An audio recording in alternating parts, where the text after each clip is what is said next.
Olá pessoal, hoje nós vamos apresentar um seminário de geometria analítica e o nosso tema é hiperboloides mais superfícies cônicas. Eu vou começar falando sobre o que são quádricas. Quádricas são superfícies tridimensional em R3 definidas por uma equação polinomial do segundo grau em x, y e z.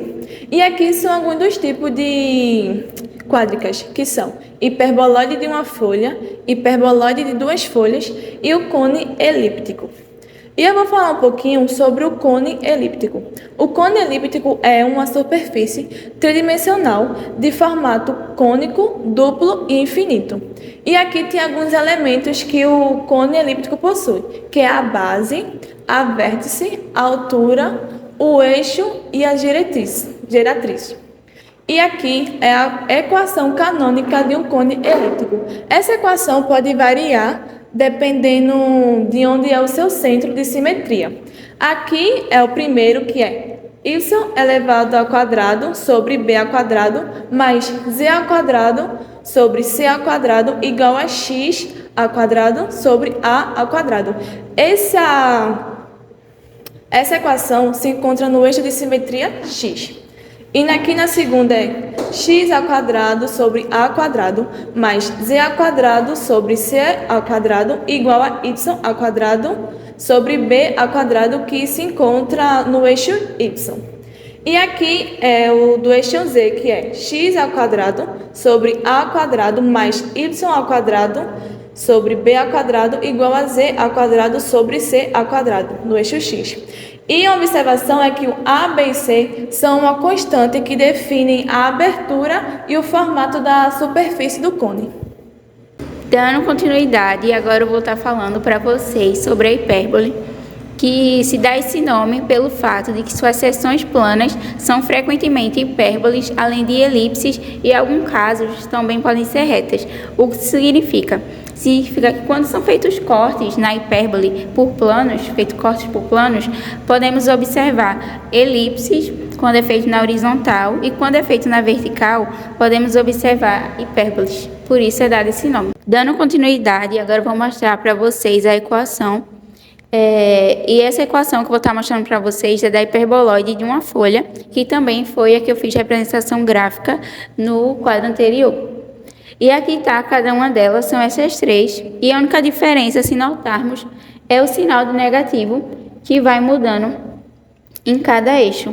E ele significa que se o sinal de negativo estiver na frente de algum eixo, como nesse exemplo Z, a hiperboloide vai pertencer a esse eixo central, que é o Z. E assim sucessivamente, aqui no Y, quando o Y é negativo, aqui no X, quando o X é negativo. Também pode ocorrer da hiperboloide não estar no centro, 0, 0, 0, e sim no H, K ou L. E o que vai mudar na equação é esse H, o K e o L que será adicionado. E continua a mesma regra. Onde tiver o sinal de negativo é onde o eixo central da hiperboloide pertence. Agora eu vou dar um exemplo para vocês de como transformar dessa equação geral aqui para a equação canônica, como vimos anteriormente. O primeiro passo que iremos fazer é colocar todos os termos das variáveis na esquerda e colocar menos 144 para a direita, ficando 36x ao quadrado mais 16y ao quadrado menos 9z ao quadrado igualado a 144. Sabemos que a equação da hiperboloide é igualada a 1, como eu havia mostrado aqui. Então, iremos dividir por 144 para igualar a 1. E tudo que fizemos de um lado, também temos que fazer de um outro. Então, vamos dividir todos os termos por 144. Dividindo todos, vai ficar x ao quadrado sobre 4 mais y ao quadrado sobre 9 menos z ao quadrado sobre 16. E aqui vai ficar 1. E simples assim, a gente transformou da equação geral para a canônica. Bem, pessoal, nesse assunto aqui vamos tratar um pouco sobre superfícies cônicas. né? Aqui temos o desenho da superfície cônica, onde a nossa reta G, aqui nesse ponto, é chamada de geratriz da superfície, e o ponto O, aqui, nossa origem, que separa as nossas duas folhas. Aqui temos uma folha, aqui temos outra folha, e é chamado de vértice da superfície. Baseado nisso, temos nossa representação da nossa equação geral da superfície cônica, que é z ao quadrado igual a x ao quadrado sobre a ao quadrado mais y ao quadrado sobre b ao quadrado. Ou ainda podemos ter outras representações, né? Quando deslocamos a nossa superfície para o eixo y, né? Fazendo com que ela se desloque. E a outra equação, quando colocamos ela no nosso eixo x ao quadrado, que ela meio que vem para cá, né? Formato do desenho. Bem, pessoal, aqui temos um exercício, né?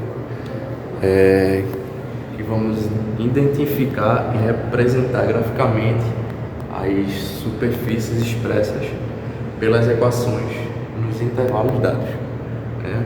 Aqui temos uma equação geral, que é z ao quadrado igual a x ao quadrado mais y ao quadrado mais 1.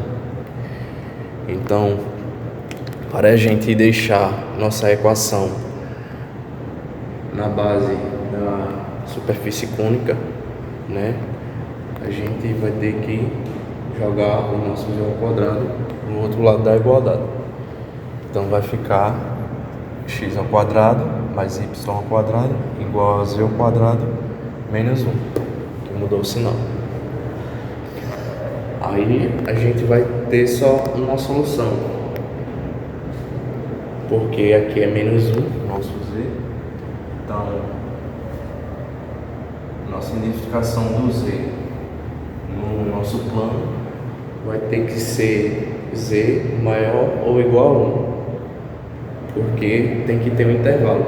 Como a questão já deu um intervalo, tem que ser menos 3, que é menor ou igual a z, que z é menor ou igual a menos 3. Aqui embaixo a gente vai juntar o nosso domínio que a gente achou, menos 1 e 1, menos 3 e 3.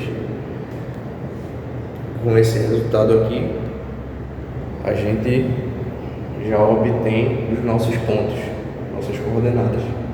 Então, a partir dos nossos pontos que está descrito aqui, a gente já pode jogar no nosso plano e fazer o nosso gráfico. Pode observar que quando o z é menos 3, identifica que temos aqui nosso cone aqui. E quando o z é 3, também temos o nosso cone aqui em cima. Então, traçando nossa reta aqui G, chamamos de geratriz, e vai intersectar os pontos menos 1, que aqui não ficou muito legal o desenho, é menos 1, que vai ser para cá, ó, menos 1, e 1 para cima. A continuação, vamos falar sobre a hiperboloide de duas folhas. Que a hiperboloide de duas folhas é o quê? É uma superfície quadrupla que se forma em duas partes separadas no espaço que não se tocam, e elas são chamadas de folhas. Aqui no caso, na equação canônica, vai se comportar de acordo com o número positivo das letras. Já aqui no eixo y, que está positivo, ela se comportará dessa forma no meio da equação. No eixo z, vai ser de cima para baixo, se comportar dessa forma. Já no eixo x, ela passará na transversal de um lado para o outro. Pronto, agora eu vou falar sobre a diferença das hiperboloides de uma para de duas folhas. O de duas folhas é dividido em duas partes, enquanto de uma folha não é dividido, é só uma superfície única, mas só que ela é contínua. Na questão da equação, enquanto a de uma folha tem 1 mais 1, a de duas folhas vai ser negativo. E tem a questão o de uma folha se parece mais com um vaso ou uma turbina, e o de duas folhas parece com duas tigelas separadas. E tem que prestar atenção no seguinte: enquanto de uma folha tem a questão do sinal de um ser positivo e o outro negativo, o de duas folhas já vai ter a questão de os dois sinais serão negativos. Aqui nós temos uma equação canônica da hiperboloide de duas folhas, que seria x elevado a 2 sobre 16 menos y elevado a 2 sobre 9 menos z elevado a 2 sobre 4 igual a 1. Com isso, nós teríamos que primeiro identificar o eixo principal desse valor, que seria, como a gente usaria para identificar? X sobre 2, x elevado a 2 sobre a elevado a 2 menos y elevado a 2 sobre b elevado a 2 menos z elevado a 2 sobre c elevado a 2 igual a 1. Com isso, nós faríamos o quê? Teríamos que tirar o denominador do termo positivo, que é a elevado a 2. No caso, a elevado a 2 é igual a 16. Nós faríamos a raiz dele, acharemos 4. Com isso, nós passaríamos a determinar os vértices. Quais seriam os vértices de A?